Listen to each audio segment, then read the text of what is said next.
नमस्कार दोस्तों, आज की ताजा खबर। 53 साल बाद बांग्लादेश के अंदर पाकिस्तानी सेना का दखल, तो वहीं एशिया की सुपर पावर बन जाएगी पाक एयरफोर्स, जिसने बढ़ाई भारत की टेंशन। जहां एक तरफ ये सब कुछ चल रहा है, तो वहीं दूसरी तरफ अमेरिकी कोर्ट के संबंध और भारतीय एनएसी अजीत डोभाल पर आया सबसे बड़ा खुलासा। जियोपॉलिटिक्स में बहुत कुछ चल रहा है, जानने को मिलेगा बहुत कुछ। आइए जानते हैं इन खबरों को विस्तार से। प्रधानमंत्री नरेंद्र मोदी के अमेरिकी दौरे पर उनके साथ राष्ट्रीय सुरक्षा सलाहकार अजीत डोभाल का ना जाना बहस का विषय बन गया है। अमेरिका के डेलावेयर के विलमिंगटन में क्वाड नेताओं की बैठक में ऑस्ट्रेलिया, भारत, अमेरिका और जापान के शीर्ष नेता शामिल हुए। प्रधानमंत्री मोदी के साथ विदेश मंत्री एस जयशंकर, विदेश सचिव विक्रम मिस्त्री और अमेरिका में भारत के राजदूत विनय क्वात्रा दिखे। वहीं अजीत डोभाल कहीं भी पीएम मोदी के साथ दिखाई नहीं दिए। पूर्व पीएम डॉक्टर मनमोहन सिंह के सलाहकार रहे संजय वारू ने ट्वीट कर कहा कि शायद पहली बार ऐसा हो रहा है कि पीएम के साथ एनएसी अमेरिका नहीं गए हैं। दरअसल अमेरिका की एक कोर्ट ने उनके नाम में समन जारी कर दिया था। हालांकि वह समन फॉर्मली अभी भेजे नहीं गए हैं। ऐसे में कहा जा रहा है कि समन के चलते ही वह अमेरिका नहीं गए। प्रधानमंत्री नरेंद्र मोदी के दौरे से पहल व्हाइट हाउस में खालिस्तान समर्थक नेताओं को भी बुलाया गया था और उनसे बात भी की गई थी। अमेरिका के इस रुख की भारत में जमकर आलोचना हुई। वहीं खालिस्तानी आतंकी गुरपतवंत सिंह पन्नू की अमेरिका में हत्या के प्रयास के आरोपों को लेकर न्यूयॉर्क की अदालत में एक याचिका फाइल की गई थी। अदालत ने भारत के कई लोगों के नाम समन जारी कर दिया है। पीएम मोदी के अमेरिका रवाना होने के एक दिन पहले ही ये समन जारी किए गए हैं। इस समन में अजीत डोभाल समेत पूर्व प्रमुख सामंत गोयल और निखिल गुप्ता जैसे लोगों का नाम है। इसके बाद भारत में इस मामले को लेकर उच्च स्तरीय कमेटी बनाई गई। समन में 21 दिन के भीतर जवाब मांगा गया था, जिसे विदेश मंत्रालय ने गैर जरूरी बताया है। अमेरिकी सुरक्षा सलाहकार जैक सुविलियन के साथ मिलकर अजीत डोभाल ने ICET प्लेटफॉर्म को अंजाम तक पहुंचाया है। यह रक्षा उद्योग और टेलीकम्युनिकेशन से संबंधित है। वहीं अजीत डोभाल सितंबर के आखिरी सप्ताह में फ्रांस जाने वाले हैं। अक्टूबर में वह ब्रिक्स सम्मेलन में शामिल होने रूस जाएंगे। तो वहीं दूसरी तरफ हाल ही में पाकिस्तान ने 5वीं पीढ़ी की स्टील्थ फाइटर J-35 जेट खरीदने के लिए चीन के साथ डील की। अब यह फाइटर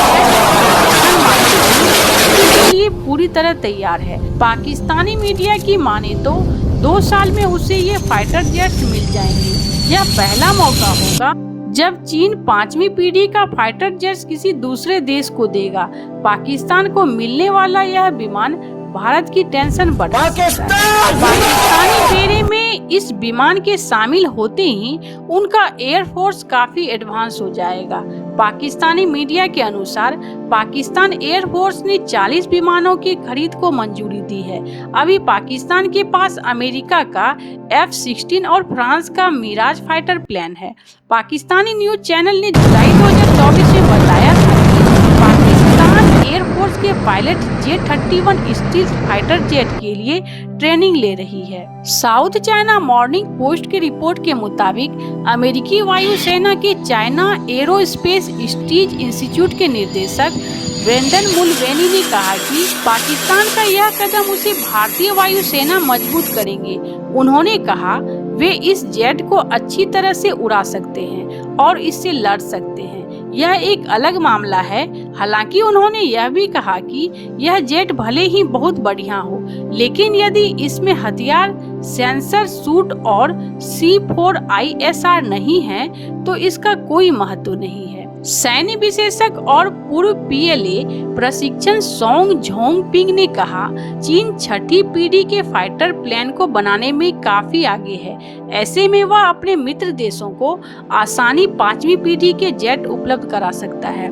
इसे चीन की घरेलू जरूरतों को पूरा करने के साथ साथ विदेशी सैन्य बिक्री के लिए भी तैयार किया गया है। वाशिंगटन स्थित think tank centre for strategic and international studies के फेलो ब्रायन हार्ट ने चीन के इस जेट की तारीफ करते हुए कहा कि इसे मिडिल ईस्ट के देशों में भी बेचा जा सकता है। भारत फ्रांस से उन्नत राफेल लड़ाकू विमानों के साथ साथ रूस से MiG-29 और Su-30 MKI विमानों के साथ अपनी वायु शक्ति को मजबूत कर रहा है।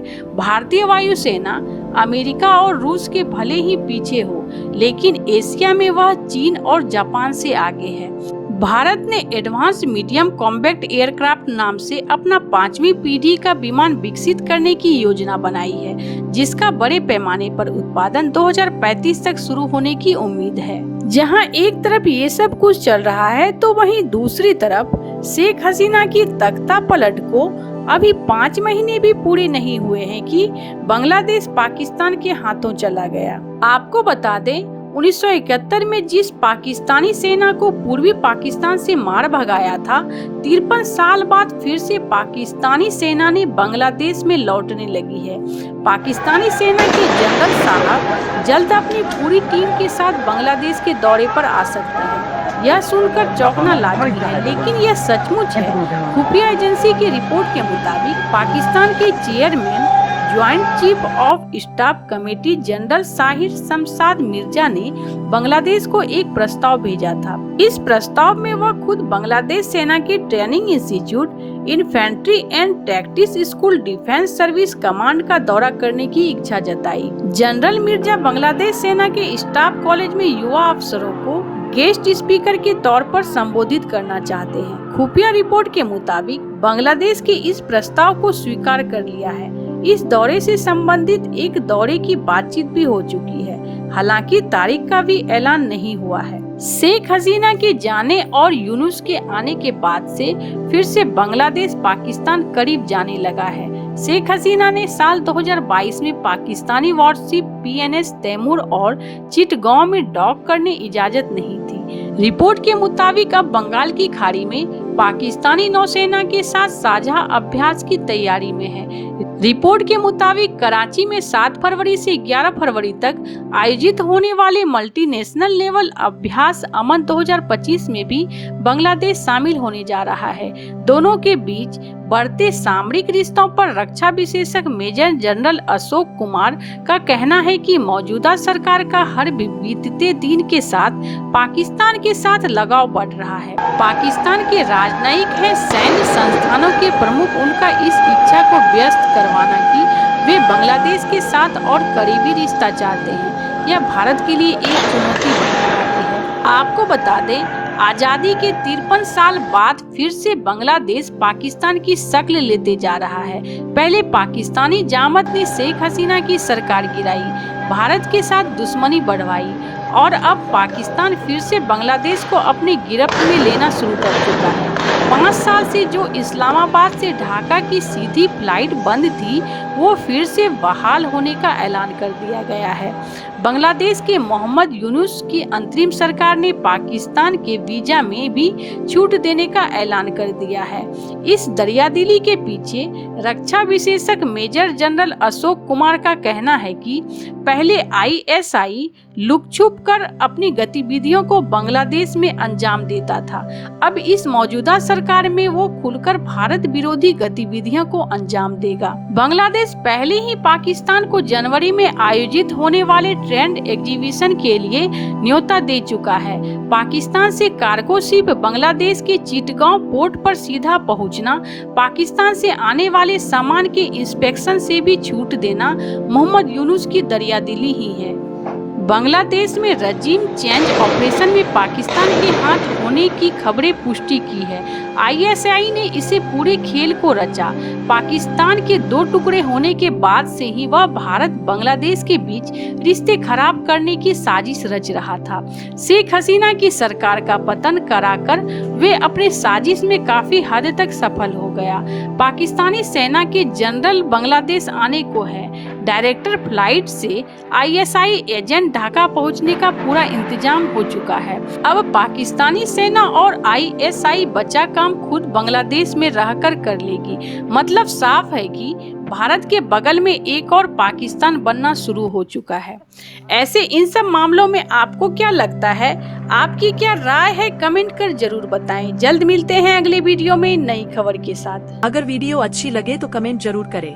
अगर कोई सुझाव देना चाहे तो जरूर दे, और जाते जाते मेरे इस चैनल को सब्सक्राइब और लाइक जरूर कर दे, ताकि मैं और भी करंट न्यूज आपको दिखला और सुना सकूं। धन्यवाद, नमस्कार। आइए मिलते हैं अगले समाचार में।